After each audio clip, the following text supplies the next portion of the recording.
Hi hello, സിജിയാണ് കേട്ടോ. Police കിച്ചന്റെ പുതിയൊരു വീഡിയോയിലേക്ക് എല്ലാവർക്കും സ്വാഗതം.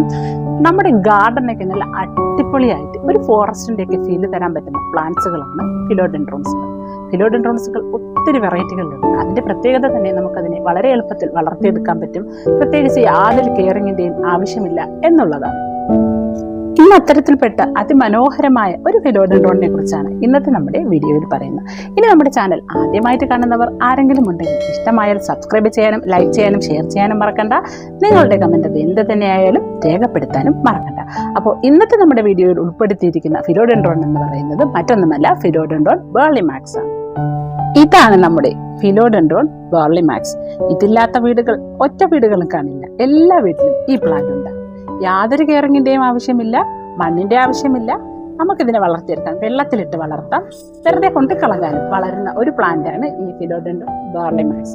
ഇത് തന്നെ വെരിഗേറ്റഡ് ആയിട്ടുള്ളവയും ഉണ്ട്. വെരിഗേറ്റഡിനൊക്കെ ഇപ്പോൾ കുറച്ച് റേറ്റ് ഉണ്ട്. ഇത് വെരിഗേഷൻ ഒന്നുമില്ലാതെ നല്ലൊരു ഡാർക്ക് ഗ്രീൻ കളറിലുള്ളതാണ് ഈ ഫിലോഡെൻഡ്രോൺ. നമുക്ക് ഇൻഡോറിലും ഔട്ട്ഡോറിലും ഒക്കെ വെച്ച് വളർത്താൻ പറ്റുന്ന ഒരു പ്ലാന്റ് ആണ് ഇത്. ഔട്ട്ഡോറിൽ വെച്ച് വളർത്തുമ്പോൾ ഷെയ്ഡിൽ മാത്രം വെച്ച് വളർത്തണമെന്നേ ഉള്ളൂ. ഇനി നമുക്ക് ചെടി ഇൻഡോറിലൊക്കെ വെച്ച് മനോഹരമാക്കി വളർത്തുകയും വേണം. പ്രത്യേകിച്ച് കെയറിങ് ഒന്നും കൊടുക്കാനും വയ്യ എങ്കിൽ അങ്ങനെയുള്ളവർക്ക് പറ്റിയ ഒരു ചെടിയാണ് ഇത്. നമ്മുടെ വീടിന്റെ അകത്തൊക്കെ ഗ്രീനറി നിറയ്ക്കാൻ പറ്റിയ അതിമനോഹരമായ ഒരു ചെടി. പ്രത്യേകിച്ച് യാതൊരുവിധ കെയറിങ്ങിന്റെയും ആവശ്യമില്ല. നമ്മൾ ഇതിനെ ഒടിച്ച് എവിടെയെങ്കിലും കൊണ്ട് കളഞ്ഞാൽ തന്നെ അവിടെ കിടന്ന് ഇത് പിടിച്ചു വരും. അതായത് നമുക്ക് വേണ്ടാന്ന് പറഞ്ഞ് നമ്മൾ കൊണ്ട് കളഞ്ഞാൽ ഇത് അവിടെ നിന്ന് പിടിച്ചു വരുന്ന ഒരു ചെടിയാണ്. അത്രയ്ക്കും കെയറിന്റെ ആവശ്യമില്ല എന്നർത്ഥം. അപ്പോൾ ഈ ഒരു പ്ലാന്റിനെ നമ്മൾ ഇൻഡോർ ആക്കി വെക്കാമെന്ന് പറഞ്ഞു. ഇൻഡോർ ആക്കി വെക്കുമ്പോൾ നമ്മൾ അത്യാവശ്യം ഒരു ബ്രൈറ്റ് ലൈറ്റ് കിട്ടുന്നിടത്ത് വെക്കണം. അല്ലാതെ പ്രത്യേകിച്ച് ഒന്നും ശ്രദ്ധിക്കേണ്ട. പ്രത്യേകിച്ച് ഫെർട്ടിലൈസേഷന്റെ ഒന്നും തന്നെ ആവശ്യമില്ല. നേരിട്ടുള്ള സൂര്യപ്രകാശം മാത്രം ഈ പ്ലാന്റിൽ അടിക്കാൻ പാടില്ല. നല്ലൊരു ഭംഗിയുള്ള ഒരു ഹേർട്ട് ഷേപ്പിലുള്ള ലീവ്സോട് കൂടിയവയാണ്. മാത്രമല്ല ഇതിലിങ്ങനെ ഒരു വാക്സി കോട്ടിങ്ങും കാണാം. നല്ലൊരു ഡാർക്ക് ഗ്രീൻ കളറിലുള്ള ഈ ഒരു ലീവ്സിന്റെ ഈ ഗ്ലോസിനെസ് തന്നെയാണ് ഇതിനെ എല്ലാവർക്കും പ്രിയപ്പെട്ടതാക്കുന്നത്. മാത്രമല്ല ഇത് പ്രത്യേകിച്ച് കെയറിങ് ഒന്നുമില്ലാതെ നമുക്ക് വളർത്താൻ പറ്റും. വളരെ പെട്ടെന്ന് ഇത് വളർന്നു കിട്ടുകയും ചെയ്യും. ഏതെങ്കിലും ഒരു കുഞ്ഞു തണ്ട് കിട്ടിയാൽ തന്നെ മതി ഇത് നമുക്ക് വളർത്തിയെടുക്കാൻ പറ്റും. പിന്നെ ഇത് നല്ല ഒരു സപ്പോർട്ടൊക്കെ കൊടുത്ത് നമ്മൾ വളർത്തുകയാണെങ്കിൽ ഇതുപോലെ ഇപ്പോൾ ഞാനിവിടെ ഒരു സപ്പോർട്ടൊക്കെ കൊടുത്ത് ഇതിനെ വളർത്തിക്കണം. അങ്ങനെ നമ്മളൊരു സപ്പോർട്ടൊക്കെ കൊടുത്ത് ഈ പ്ലാന്റ് വളർത്തുകയാണെങ്കിൽ ഇത് അതിലോട്ട് പിടിച്ച് കയറിക്കോളും. നേരെ മറിച്ച് ഇനി നമ്മൾ മതിലിൻ്റെയൊക്കെ അവിടെ വെച്ചാലും ആ മതിലിലൊക്കെ ഇത് പിടിച്ച് കയറിക്കോളും. ഇനി ഇങ്ങനെ സപ്പോർട്ട് ഒന്നും കൊടുക്കാതെ ഇരുന്നാൽ ഇത് ചാഞ്ഞും ചരിഞ്ഞും ഒക്കെ കിടക്കും. ഒരു ഭംഗിയൊന്നും ഉണ്ടാകുകയില്ല. ഇനി നമ്മൾ തറയിലാണ് ഇത് നടുന്നതെങ്കിൽ ഇത് ഒത്തിരി ബുഷിയായിട്ട് ഒരുപാട് തിങ്ങി നിറഞ്ഞ് ഇത് വളരും. പിന്നെ നമ്മളിത് ഭംഗിയിൽ നിർത്താൻ വേണ്ടിയിട്ട് ഇതിനെ നമ്മൾ വെട്ടി ഒതുക്കിയൊക്കെ വളർത്തേണ്ടി വരും. ഇൻഡോറൊക്കെ സെറ്റ് ചെയ്യാൻ പറ്റിയ മനോഹരമായ പ്ലാന്റ് ആണെന്ന് പറഞ്ഞു. അപ്പോൾ ഈ ലീവ്സ് ഒക്കെ കണ്ടില്ലേ? അപ്പോൾ ഇതൊക്കെ ഇങ്ങനെ നമ്മൾ ഇൻഡോറിലൊക്കെ സെറ്റ് ചെയ്യുകയാണെങ്കിൽ നമ്മൾ ഈ ലീവ്സ് ഒക്കെ ഇടയ്ക്കിട്ട് ആ ഒരു അകത്തൊക്കെ വെച്ചിരിക്കുന്ന ആ പൊടിയൊക്കെ ഒന്ന് പോകാൻ വേണ്ടിയിട്ട് ഈ ലീവ്സിനെയൊക്കെ നമ്മളൊന്ന് നീം ഓയിലൊക്കെ വെച്ച് ഒന്ന് തുടച്ച് കൊടുക്കുകയാണെങ്കിൽ നല്ല ഭംഗിയിൽ ഇത് നല്ല ഗ്ലോ ചെയ്ത് നല്ല പ്ലാസ്റ്റിക് പോലെ ഇരിക്കും. അപ്പോൾ ഇൻഡോറൊക്കെ പ്ലാന്റ് വെക്കണമെന്ന് ആഗ്രഹിക്കുന്നവർ, കെയറിങ് ഒന്നും വേണ്ടാതെ ഒരു പ്ലാന്റ് വെക്കണമെന്ന് ആഗ്രഹിക്കുന്നവർക്ക് ഇതൊരു ബെറ്റർ ഓപ്ഷൻ തന്നെയായിരിക്കും. പിന്നെ നമ്മൾ നോക്കിയാൽ മനസ്സിലാവും, സാധാരണ ഫിലോഡെൻഡ്രോൺസിന്റെ ഒക്കെ ഈ റൂട്ട്സുകൾ ഇങ്ങനെ ഓരോ നോഡുകളിൽ നിന്ന് വന്നുകൊണ്ടിരിക്കും. അത് എല്ലാ ഫിലോഡെൻഡ്രോൺസിലും അങ്ങനെ തന്നെയാണ്. അപ്പോൾ ഈ ഒരു റൂട്ട് വരുന്ന നോഡ് കട്ട് ചെയ്ത് നമ്മൾ നട്ട് കൊടുത്താൽ മതി പുതിയ പ്ലാന്റ് ഉണ്ടാവാൻ വേണ്ടി.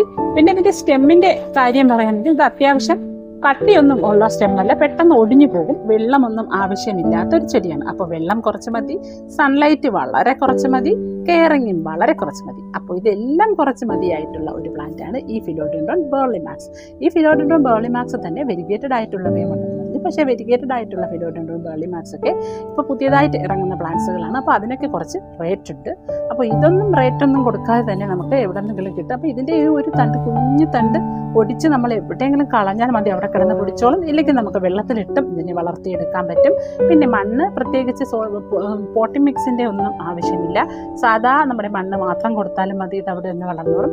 പിന്നെ അത്യാവശ്യം നല്ല ലീഫൊക്കെ ഒത്തിരി കുഞ്ഞു ലീഫൊക്കെ ആയിട്ട് വരുന്നെങ്കിൽ നമുക്ക് വല്ലപ്പോഴും കുറച്ച് ഉണങ്ങിയ ചാണകമൊക്കെ ഇട്ട് കൊടുത്താൽ കുറച്ചുകൂടെ വലിയ ലീവ്സൊക്കെ, നല്ല ഗ്ലോ ആയിട്ടുള്ള ലീവ്സൊക്കെ വന്ന് കിട്ടും.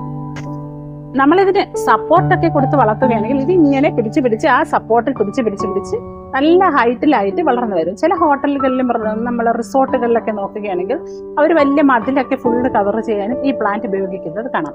പിന്നെ ഇതിനെ നമ്മൾ വെള്ളത്തിലിട്ട് വളർത്താമെന്ന് പറഞ്ഞു. അതേപോലെ മണ്ണിൽ വെച്ച് നമുക്ക് വളർത്തിയെടുക്കാൻ പറ്റും. പിന്നെ നമ്മൾ വെള്ളത്തിലാണ് ഈ പ്ലാന്റിനെ വളർത്തുന്നതെങ്കിൽ ഇതിന് ഈ മണ്ണിൽ നടുന്നതിൻ്റെ അല്ലെങ്കിൽ നമ്മൾ നിലത്ത് നടുന്നതിൻ്റെ അത്രയും ഫാസ്റ്റായിട്ടുള്ള ഗ്രോത്ത് കിട്ടത്തില്ല. അതിൻ്റെ ഗ്രോത്ത് വളരെ കുറച്ചായിരിക്കും.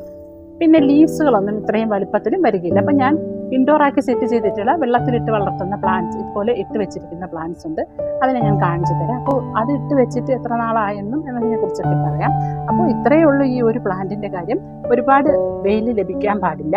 പിന്നെ വെള്ളം നമ്മൾ എപ്പോഴും ഒഴിച്ചു കൊടുക്കേണ്ട ആവശ്യമില്ല. ഇതിന്റെ സ്റ്റെമ്മുകളൊക്കെ വളരെ നേർത്തതാണ്, കട്ടി ഉള്ള സ്റ്റെമ്മുകളല്ല. അങ്ങനെയുള്ള പ്ലാന്റ്സുകൾക്ക് പൊതുവെ വെള്ളം കുറച്ച് മതി.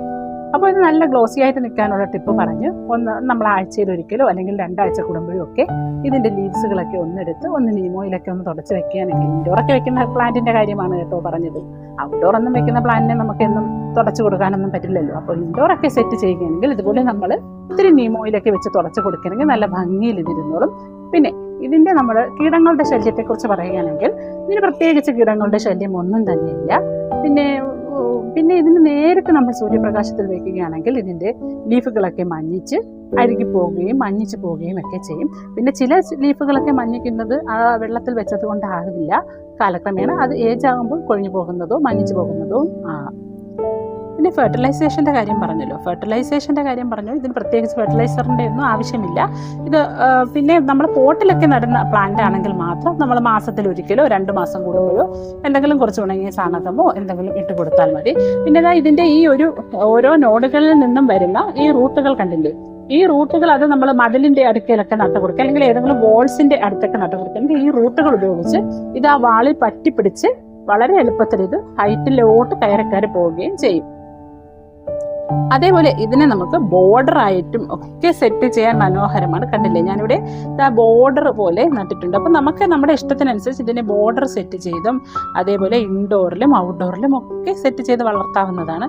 ഇതിപ്പോൾ ബോർഡർ പോലെ വളർത്തിയിട്ടുണ്ട്. നല്ല തിക്കായിട്ട് തിങ്ങി നിറഞ്ഞാണ് ഈ പ്ലാന്റ് വളരുന്നത്. അപ്പോൾ ഇതിനെ നമുക്ക് ഇങ്ങനെയും വളർത്താം, അല്ലെങ്കിൽ നമ്മൾ പറഞ്ഞ് ഇതേപോലെ ഏതെങ്കിലുമൊക്കെ വോൾസ് ഉണ്ടെങ്കിൽ അതിലോട്ടൊക്കെ കയറ്റി വിട്ട് നമുക്ക് ഈ പ്ലാന്റിനെ വളർത്താവുന്നതാണ്. കണ്ടില്ലേ, ഇത് നല്ല തിങ്ങി നിറഞ്ഞ് നല്ല ഭംഗിയിൽ നിൽപ്പുണ്ട്. അപ്പോൾ ഇതിനെ ഇതുപോലെ നമുക്ക് ബോർഡർ സെറ്റ് ചെയ്ത് വളർത്താം.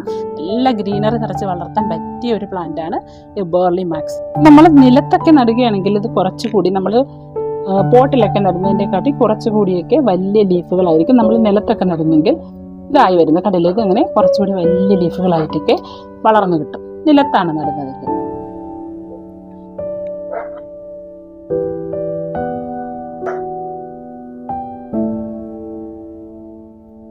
ഇതിൻ്റെ പ്രൊപ്പഗേഷനൊക്കെ വളരെ എളുപ്പമാണെന്ന് പറഞ്ഞു.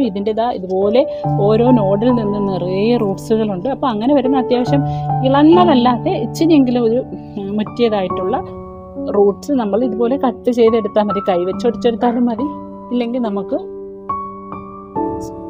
കത്രികയോ എന്തെങ്കിലും വെച്ചിതാ ഇങ്ങനെ കട്ട് ചെയ്തെടുക്കുന്ന ഈ ഒരു കഷ്ണം, കുഞ്ഞു കഷ്ണം ആയാലും മതി, നമുക്കിതിനെ പ്രൊപ്പഗേറ്റ് ചെയ്തെടുക്കാം. അപ്പോൾ ഇതിനെ നമുക്ക് വെള്ളത്തിലിട്ട് വെച്ച് കൊടുത്തും നമുക്കിതിനെ വളർത്തിയെടുക്കാം. അപ്പോൾ ഇതുപോലെ ഒത്തിരി ആയി കഴിയുമ്പോൾ ഇങ്ങനെ തിക്കായി നിൽക്കുമ്പോൾ ഏതെങ്കിലുമൊക്കെ ഇഴജന്തുക്കളൊക്കെ കയറി കിടക്കാൻ സാധ്യതയുള്ളത് കൊണ്ട് നമ്മൾ അതിനെയൊക്കെ ഒന്ന് ശ്രദ്ധിക്കണം. കാരണം നമ്മൾ നിലത്തൊക്കെ നടുമ്പോൾ ഒത്തിരി തിക്കായിട്ടായിരിക്കും ഈ പ്ലാന്റ് വളർന്നു വരുന്നത്. കണ്ടില്ലേ, അപ്പോൾ നമ്മൾ പ്രത്യേകം ശ്രദ്ധിക്കണം. അതിൽ വലിയ ഇഴജന്തുക്കളും വല്ലതുമൊക്കെ കിടക്കുന്നുണ്ടോയെന്നും അത് കറക്റ്റ് വെട്ടി നിർത്താനും ഒക്കെ ശ്രദ്ധിക്കണം.